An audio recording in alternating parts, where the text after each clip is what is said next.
ถ่ายสบายดีตอนเสาร์เด้อทุกคน ก่อนออกงานมาเพิ่มพลังงานด้วยอาหารเสริม ไปซ่อมแซมร่างกายส่วนที่สึกหรอไปตามกาลเวลาตามอายุของเฮาเนาะนี่ก็จะเป็นหวานกระสับมดลูกเนาะช่วยให้มดลูกกระสับขับน้ำขาวปลาหรือว่าเหมาะกับผู้หญิงที่มีปัญหาตกขาวมดลูกบ่เข้าอูหรือว่ารอบเดือนมาปกติบ่มีหน้าบ่มีนวลเนาะสำหรับผู้หญิงที่มดลูกแห้งหวานกระสับมดลูกเนาะ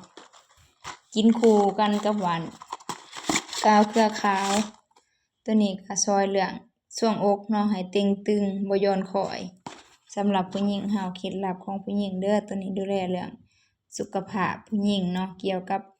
มดลูกแล้วก็ช่วงอกของผู้หญิงที่ย่อนย่านหรือว่าคนที่บ่มีหน้าอกเนาะอกน้อยอยากให้หน้าอกเต่งตึงวิตามินโคลิน B ช่วยเรื่องมึนซ่าเนาะตัวนี้ช่วยเรื่องมึนซ่าตัวนี้จะเป็นน้ำมันปลาบำรุงข้อเข่าผู้ใดที่เข่าบ่ดีสมองบ่ดีก็จัดไปเลยพี่น้องเซรามายเหมาะกับผู้หญิงที่ผิวขาดน้ำเนาะสำหรับวัยทองหรือว่าคนที่ผิวแห้งขาดน้ำเนาะตัวนี้ก็เป็นน้ำมันลำเขาธรรมศาสตร์เนาะเขาสาลีวิตามินอีไปช่วยเสริมสร้างน้ำหล่อเลี้ยงผิวค่ะแข็งแห้งตัวนี้ก็จะเป็นงาดำเซซามิเนาะตัวนี้ซอยเหลืองต้านมะเร็งเนาะยับยั้งมะเร็งกินป้องกันไว้ก็เป็นกระเทียมลดไขมันความดันเหมาะกับคนที่มีปัญหาความดันไขมันเนาะทุกคน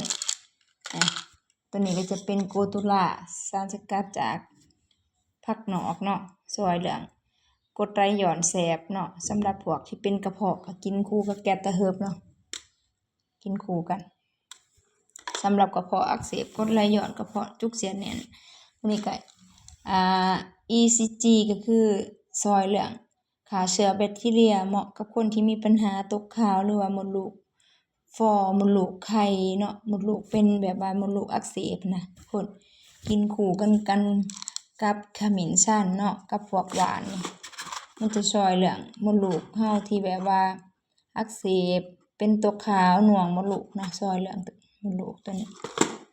นี่ค่ะกินเองเลยทุกคนจะเป็นกันแดดสนิทมิตรคือเฮาออกแดดทุกมื้อเนาะไปขยายงานถือแดดทุกมื้อออกงานทุกมื้อเนาะ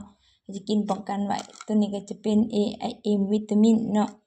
วิตามิน B ซอยเหลืองเฮ็ดให้นอนหลับดีเนาะทุกคนหลับดีคลายกล้ามเนื้อนี่ก็จะเป็นเรซานอลตัวนี้ก็คือลดฝ้าทาวรกาทาวรที่เกิดจากเลือดกรรมพันธุ์แพ้ยาคุมหรือว่าสำหรับคนที่เป็นฝาเนาะในสมแดงกินต่อต้านผิวให้ผิวแข็งแรงเนาะตัวนี้สำหรับคนที่ผิวถึกแดดถึกยังดำง่ายเป็นการเนาะทุกคนตัวนี้จะเป็นสมแดงตัวนี้น้ำมันมะพร้าวตัวนี้ก็ซอยเรื่องระบบเผาผลาญดีขึ้นบำรุงผิวให้ชุ่มชื้นบำรุงเล็บให้แข็งแรงบำรุงผมให้บ่งอกไวเนาะ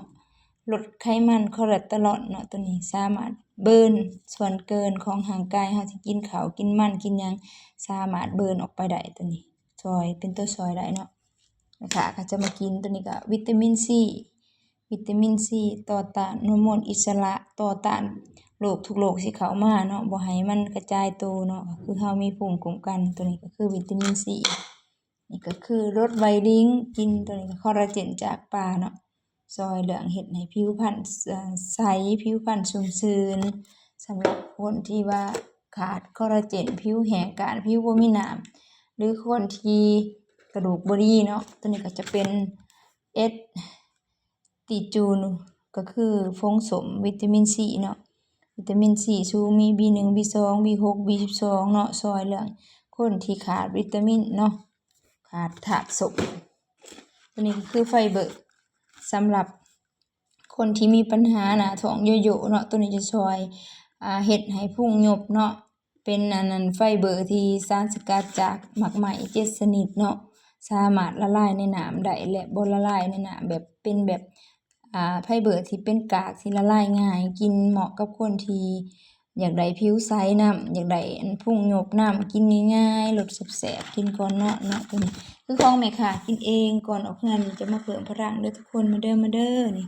แม่ค่ะจะกินเองสิเลยเป็นอาหารเสริมกินแล้วบ่มีคำว่าไตเสื่อมเนาะเพราะว่าเป็นสารสกัดจากตัว จากข้าวเจ้าหรือใหญ่ข้าวโพดเนาะมันละลายง่ายอาหารเสริมสกัดมิตรกินเพื่อซ่อมแซมส่วนใดที่เฮารู้สึกว่าร่างกายเฮามันอ่อนล้ามันสึกมันหลอไปตามกาลเวลาตามอายุสังขารของเฮาก็มากินซ่อมแซมเนาะเปรียบคือรถถ้าว่าเฮาดูแลรถก็สิอยู่นำเฮาหึงเครื่องก็จะอัดเครื่องก็จะแน่นขี่ก็จะสะดวกเนาะบ่สะดุดคนคือกันเนาะร่างกายของเฮานี่ใช้พลังงานหาเงินทุกมื้อนี่เฮาเคยแนมเบิ่งบ่ว่าเฮาทำงานหนักส่ำใดและให้ของขวัญกับสุขภาพแล้วบ่มากินอาหารเสริมดูแลระบบมะไขลังเฮาระบบหัวใจระบบเลือดระบบกระดูกของเฮาเนาะให้แข็งแรงเนาะนี่ยังขาดวิตามินโฟลิกเนาะวิตามินเลือดบำรุงเลือดแม่ค่ะก็จะเป็นคนที่เลือดบ่ค่อยดีเนาะเลือดจางจะมากินวิตามินเพิ่มเลือดทุกคนมาเด้อกินนำกันยามเช้าก่อนออกเรือนดูแลสุขภาพเป็นสิ่งที่สำคัญเนาะเป็นสิ่งที่หายากหาซื้อในไสบ่ได้ก็คือสุขภาพและชีวิตของเฮานี่เนาะทุกคนทรัพย์ภายในของเฮาคือสุขภาพเนาะ